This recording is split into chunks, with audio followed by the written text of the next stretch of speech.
నట సార్వభౌమ పద్మశ్రీ డాక్టర్ నందమూరి తారక రామారావు గారి 26వ వర్ధంతి కార్యక్రమానికి విచ్చేసినటువంటి గన్నవరం నియోజకవర్గ ఇన్ఛార్జ్ ఎమ్మెల్సీ గారు బొత్స అర్జునుడు గారు, అలాగే మండల పార్టీ అధ్యక్షులు జాస్తి వెంకటేశ్వరరావు గారు, పాలడుగు మల్లికార్జునరావు గారు, జూపల్లి సురేష్ గారు, మేడేపల్లి కాంతారావు గారు, కడియాల గోపాలరావు గారు, కంచర్ల ఈశ్వరరావు గారు, గరమెల కృష్ణార్జునరావు గారు, అలాగే గుంటూరు నాగేశ్వరరావు గారు, కోటేశ్వరమ్మ గారు, నాగమణి గారు, అలాగే గుజ్జర్లపూడి బాబురావు గారు, తదితరమైనటువంటి నాయకులందరికీ, కార్యకర్తలకు, అలాగే తెలుగుదేశం పార్టీ రాష్ట్ర కార్యదర్శి దొంతు చిన్నా గారికి, విచ్చేసినటువంటి సభా ప్రాంగణానికి విచ్చేసినటువంటి తెలుగుండి ఆడపడుచులకు, అన్నదమ్ములకు, అక్క చెల్లెళ్లకు అందరికీ ఆ స్వాగత సుమాంజలు తెలియజేసుకుంటా ఉన్నాను. ఈరోజు అన్నగారి 26వ వర్ధంతి. ఈ వర్ధంతి సందర్భంగా ఆ మహనీయుడికి నివాళులు అర్పించడం ఒక తెలుగు వాడిగా మన కర్తవ్యం. ఎందుచేతనంటే ఆయన మన జిల్లా నుంచి ఆయన జీవనాన్ని కొనసాగించి ఒక సామాన్య రైతు కుటుంబంలో పుట్టి కష్టపడి సబ్ రిజిస్ట్రార్ ఉద్యోగాన్ని సాధించి అక్కడ జరుగుతున్నటువంటి అవినీతి లంచగొండితనాన్ని భరించలేక అటువంటి ఎంతో మహోన్నతమైన ఉద్యోగాన్ని కాలదన్నుకొని ఆ రోజున మద్రాసు వెళ్లి తన సినీ ప్రయాణాన్ని ప్రారంభించడం జరిగింది. ప్రారంభించడమే తరువాయి ఇంతింతై వటుడింతై అన్న తీరిగా తెలుగు సినీ కళామ తల్లి ముద్దు బిడ్డగా, ఒక కలికి తురాయిగా తెలుగు భాషని ఒక వన్నె తెచ్చినటువంటి మహోన్నత వ్యక్తి శ్రీ నందమూరి తారక రామారావు గారు అని చెప్పి సందర్భంగానే మీ అందరూ తెలియజేస్తా ఉన్నాను.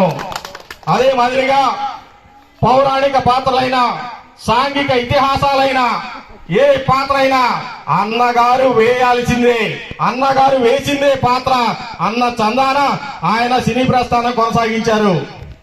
సినీ ప్రస్థానంలో ఆయన మగటం లేని మహారాజుగా వెలుగొందుతూ ఆయన్ని ఇంతటి వాళ్ళు చేసిన అఖిలాంధ్ర ప్రేక్షక దేవుళ్లకు, ప్రజలకు సమాజ సేవ చేయాలని తలపించి ఆనాటి ఢిల్లీ పెత్తనానికి ఎదురెళ్లి తెలుగువాడి వేడి వాడి తెలియజేసి తెలుగువాడి సత్తాకి ఢిల్లీ పీఠం దద్దరిల్లా చేసిన నాయకుడు శ్రీ నందమూరి తారక రామారావు గారు అని చెప్పి సందర్భంగా తెలియజేస్తా ఉన్నాను.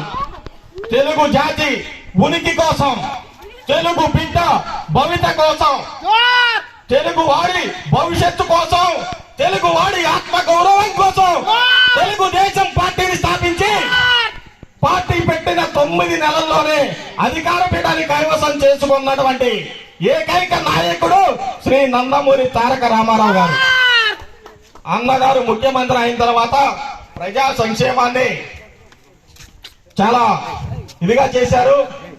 ఆయన చేసినటువంటి కార్యక్రమాలు ఇప్పటికీ ప్రతి ముఖ్యమంత్రికి, ప్రతి రాష్ట్రానికి కూడా ఆదర్శనీయం, అనుసరణీయం అవుతున్నాయంటే అది ఆయన చేసినటువంటి గొప్ప కార్యక్రమాలకి నిదర్శనం. 2 రూపాయలకే కిలో బియ్యం ఇచ్చిన, జనతా వస్త్రాలకు ఇచ్చిన, జనాభాలో సగం ఉన్న ఆడపడుతులు ఇంకా అట్టడుగు తొక్కువేయబడుతుంటే చూచి భరించలేక వారికి ఆడపిల్లకి ఆస్తి హక్కులు కల్పించి అన్న పదానికి నిలువెత్తు నిర్వచనంగా నిలిచినటువంటి మహానుభావుడు శ్రీ నందమూరి తారక రామారావు గారు. అలాగే రామారావు గారు తెలుగుదేశం పార్టీ స్థాపించిన తర్వాత అన్న రాజ్యం రామరాజ్యంలా నడిచింది. తెలుగువాడి కీర్తి దశ దిశలా చాటారు. అదే మాటలో మన నారా చంద్రబాబు నాయుడు గారు తెలుగువారి కీర్తిని ప్రపంచ పటాన చాటి తెలుగు జాతిని ఒక మహోన్నత శక్తిగా, తెలుగు జాతి యువతరాన్ని ఒక ఆదర్శమైనటువంటి సమాజంగా మార్చి ఇన్ని సంవత్సరాలు మనం అధికారంలో ఉన్ననాళ్ళు పరిపాలన కొనసాగించాం. ఇప్పుడు చూస్తున్నాం ఒక అధ్వాన్న పాలన, అరాచక పాలన, అధమస్త పరిపాలన ఈ రోజున జగన్మోహన్ రెడ్డి గారి ఆధ్వర్యంలో మనం చూస్తా ఉన్నాం. ఈ వైఎస్ఆర్సీపీ నాయకులు ఎలక్షన్ ముందు ఒక మాట, ఎలక్షన్ తర్వాత ఒక మాట. ఇంట్లో ఎంతమంది పిల్లలుంటే అంతమందికి అమ్మఒడి ఇస్తా అన్నారు, కానీ ఇప్పుడు ఒకరికే ఇస్తా ఉంటున్నారు. కరెంటు ఛార్జీలు బాధుడే బాధుడు. ఈయనిచ్చే పథకాలు ఆయన జేబుల్లో నుంచి ఇవ్వటలేదు, మీరు గుర్తుపెట్టుకోండి. ఇది మనల్ని అన్ని రూపాల ప్రభుత్వం పరంగా మనకి ట్యాక్సులు విపరీతంగా పెంచి ప్రతి దానిలోనూ మన నుంచి తీసుకున్న పథకాలే ఈ రోజున మనకి ఎంతో పరక పారేస్తా ఉన్నారు. ఇసుక మాఫియా, సిమెంట్ రేట్లు పెంపు, పేదవాడు చిన్నపాటి ఇల్లు కట్టుకునే పరిస్థితి లేదు ఈ రోజున రాష్ట్రంలో. ఈ రోజున నిత్యావసర వస్తువులు కానీ, పెట్రోల్ కానీ, ఏదైనా కానీ అన్నీ కూడా విపరీతమైన ధరలు పెరిగిపోయాయి. ఈ ధరలన్నీ పెంచేసి అది కాకుండా రాష్ట్రాన్ని 7 లక్షల కోట్ల రూపాయల అప్పుల ఊబిలోకి నెట్టి ఈ జగన్మోహన్ రెడ్డి పరిపాలన కొనసాగిస్తా ఉన్నాడు. ఆంధ్రుల కళల రాజధాని అమరావతిని కూల్చేశారు. పోలవరం ప్రాజెక్టు నడక లేదు కాదు కదా, నత్త నడక కూడా లేదు. కనుచూపు మేరలో ప్రాజెక్టు అయ్యే పరిస్థితి లేదు. అసలు అభివృద్ధి కార్యక్రమాలు అనేది రాష్ట్రంలో జరగకపోగా అరాచకాలు కొనసాగుతా ఉన్నాయి. మొత్తం మందులకి యువకుల్ని బానిసలు చేస్తా ఉన్నారు. యువతరాన్ని నిర్వీర్యం చేసి రాష్ట్రాన్ని నిర్జీవం చేస్తా ఉన్నారు.